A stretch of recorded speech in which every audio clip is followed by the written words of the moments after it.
Hey everyone, I started this build by cross-cutting all the 10 footers that I had of soft maple for the top. The reason I did this first was because they were right in my way, so I wanted to get them to smaller pieces. I jointed one face and one edge, and then I went to the planer and got them to the same thickness. Now, I didn't fully mill them completely since I was going to do this later, but I kind of got them to a less rough size, and then put them away while I started to work on the face frames. I'm using 2.5 maple framing from my lumber yard. It's just a lot easier to use pre-mill and then just cut to size according to my plans. What I needed to do was to rip the top stretchers to I think 1 inch maybe, or 1.5 inches, I can't remember. But then I went ahead and I started using my domino to assemble everything.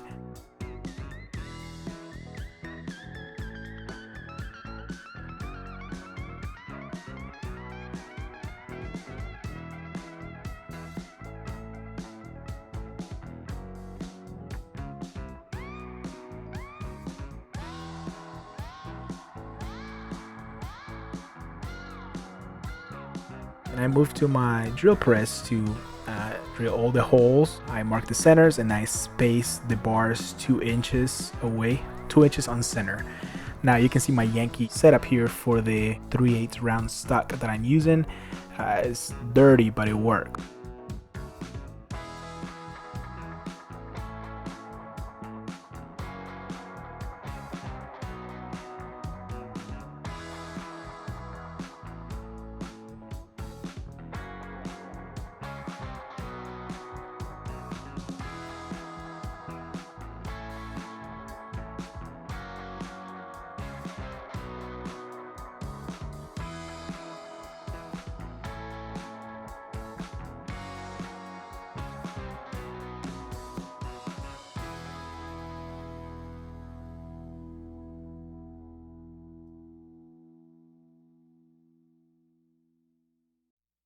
So once I had everything cut to the right size, I did a couple dry assemblies, and once everything was working, I went ahead and assembled everything 100% with glue. One of the biggest challenges for this project was the order of assembly for things, since I needed to paint the bars different color. Now you'll see that the fix that I came up with. Now the other thing is, you see that the top rail is wider to accommodate the rails for the barn doors. So I used my router to cut a groove. You can see it right here. I don't think I have any footage of the routing, but that will make sense at the end when I put in the panel. And it started to assemble the cabinet with more dominoes, clamps. Again, I guess the order of operation is kind of weird in this.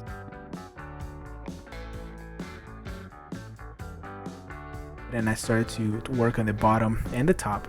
I'm doing one piece because I needed to cut a dado that would house the middle divider. Now it's easier if you do this on one piece and then just cut it in half, so that the dado is exactly is perfectly aligned on both pieces. So that's what I'm doing right here. I'm cutting the dado. Now I messed up a little bit. My router walked away from the fence and I cut a little bit more than I needed to, but that will go facing down, so it will be a huge deal. So right here I'm cutting the bottom and the top to the width, and then doing pocket holes for assembly.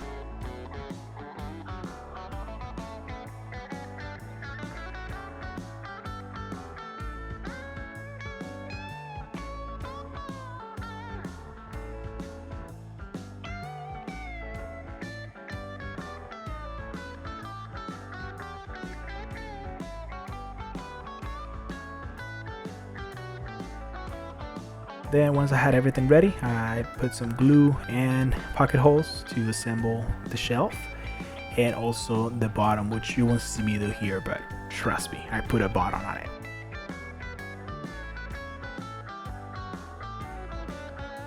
Fit in the middle divider. You can see right here in the back how the bottom and the middle divider are already in. I went ahead and glued the middle dividers too. And then I went back to start working on the top again. So I finished milling everything to the same thickness, and I went ahead and cut everything to width. And using my domino for alignment here, got the top ready for glue up.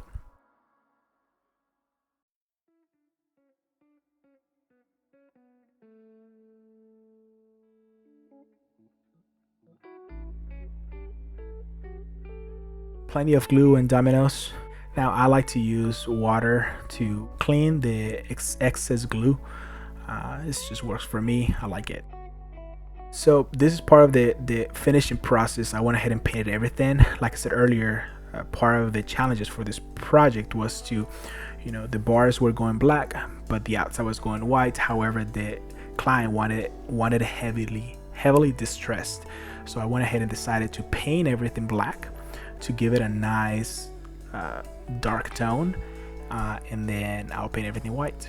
Then for the top, I'm using an ebony stain, which I actually really like, by Varathane. I've never used it before, but I really like the color.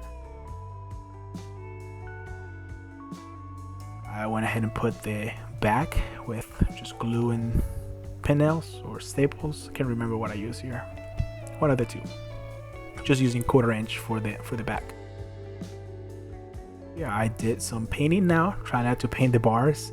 I think I ended up doing maybe 3 or 4 coats of semi-gloss white paint, just from Lowe's.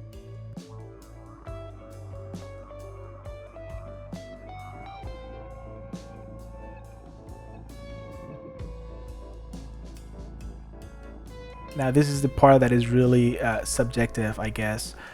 So I retouch all the bars with black paint to make sure that they look nice and sharp.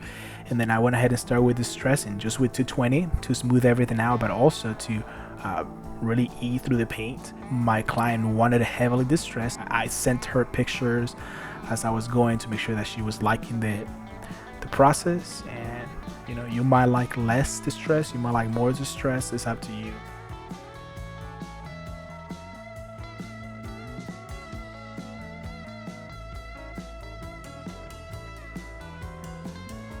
Now prior to painting, I had already assembled barn door hardware just to test it out. Right here you see me put it back again just for the final time. After everything was painted, I did apply about 4 coats of polyacrylic for protection.